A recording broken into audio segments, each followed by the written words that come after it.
안녕하세요, 욜디입니다. 지난 시간에 배운 수식 입력은 연습해 보셨나요? 이번 시간에는 4번 문제를 풀어보도록 하겠습니다.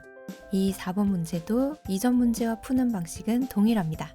조건에 따라 문서를 작성하는 것으로 결국은 시험지에 보이는 이 출력 형태와 똑같이 만드는 거죠.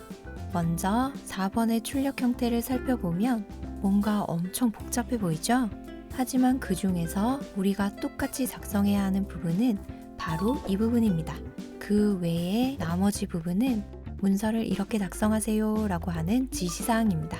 특히 4번 문제에서는 단순히 글자만 쭉 입력하는 게 아니라 그림, 글맵시를 추가하고 여러 도형을 활용해서 문서를 만들게 됩니다. 그래야 좀 더 눈에 띄고 도식화된 문서를 만들 수 있게 되는 거죠. 자, 그럼 차근차근 작성해 볼까요? 먼저 시험지의 출력 형태를 보면 여러 도형이 눈에 딱 띄죠? 그러니 먼저 도형을 만들어야겠죠?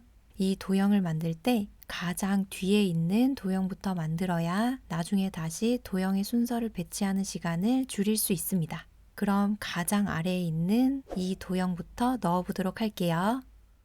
먼저 입력 탭을 클릭하고 왼쪽에 있는 여러 도형 중에서 직사각형을 선택합니다. 클릭.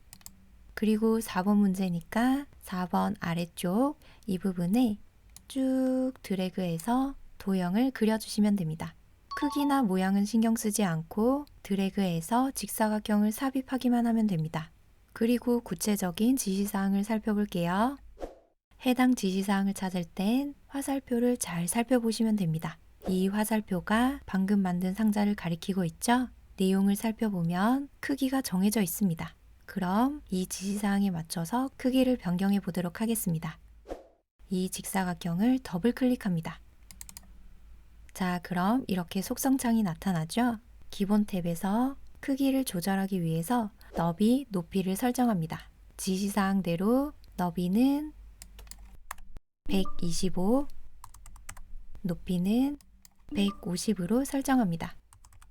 그리고 여기서 잠깐 지시사항에는 없지만 출력 형태의 도형을 살펴보면 도형에 색깔이 은은하게 들어가 있죠? 그리고 4번 문제의 조건 2번을 보면 도형의 면색은 지시사항이 없으면 서로 다르게 임의로 지정하라고 되어 있습니다. 그래서 지금 출력 형태를 보면 내 모서리가 둥글게 되어 있고 색깔이 들어가 있죠? 그럼 우리 눈에 보이는 대로 똑같이 설정해 보도록 하겠습니다.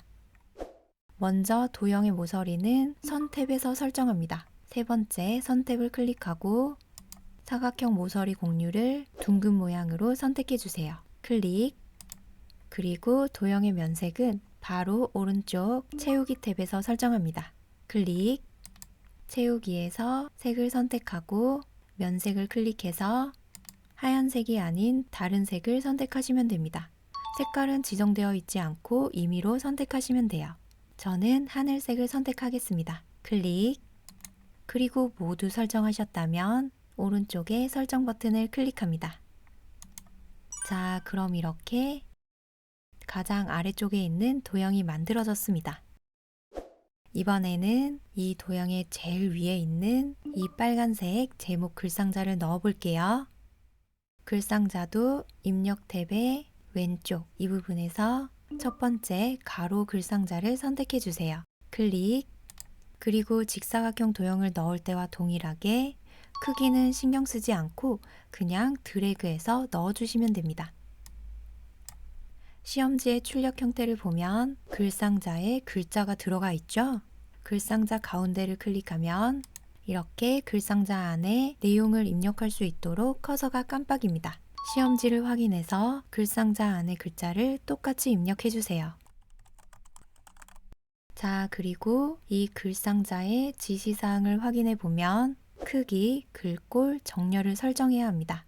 먼저 글상자의 테두리를 더블 클릭해서 속성창이 나타나면 가장 먼저 기본 탭에서 크기를 설정합니다. 너비가 100, 높이가 15입니다.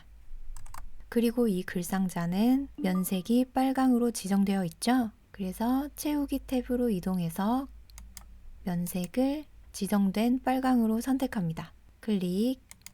자, 그리고 지시사항에는 없지만 시험지의 출력 형태를 보면 글상자의 양쪽이 반원으로 둥글게 되어 있죠. 그래서 선택으로 이동해서 사각형 모서리 공류를 반원으로 설정합니다. 클릭. 그럼 이 속성창에서 할 수 있는 설정은 모두 끝났습니다. 설정 버튼을 클릭해 볼게요. 시험지와 비교해서 보면 모양이나 크기, 색깔은 똑같이 설정되었지만 도형 안에 있는 글자의 모양이 다르죠? 지시사항에 맞춰서 글꼴 정렬을 변경해 보도록 하겠습니다. 글상자 안의 글자를 모두 드래그해서 선택합니다. 글상자 가운데를 클릭하고 이렇게 드래그 해주시면 됩니다. 글꼴은 굴림이죠? 그리고 크기는 24포인트, 글자의 색은 흰색입니다. 그리고 정렬은 가운데 정렬을 선택하시면 끝입니다. 선택을 해제해서 시험지와 똑같이 설정되었는지 확인해 볼게요. 네, 이제 시험지의 출력 형태와 똑같이 보이죠? 그리고 마지막으로 이 글상자의 위치를 시험지의 출력 형태와 똑같은 위치에 놓아야 합니다. 출력 형태를 보시면 가장 아래 도형의 윗부분, 중간에 위치하고 있죠? 글상자를 꾹 누르고 드래그해서 적당한 위치에 놓아줍니다. 그리고 키보드의 방향키를 이용해서 좀 더 세밀하게 조절해 주시면 됩니다. 자, 이렇게 이번 시간에는 도형과 글상자를 넣어 보았습니다. 다음 시간에는 이번 시간에 이어서 이미지와 글맵시를 추가해 보도록 할게요. 이 4번 문제에 도형이 많이 들어가기 때문에 이번 시간 내용을 꼭 복습해서 잘 익혀두세요. 이번 영상이 도움이 되셨다면 구독, 좋아요 꾹 눌러주세요. 그럼 다음 영상으로 다시 만날 때까지 항상 건강하시고 행복하세요.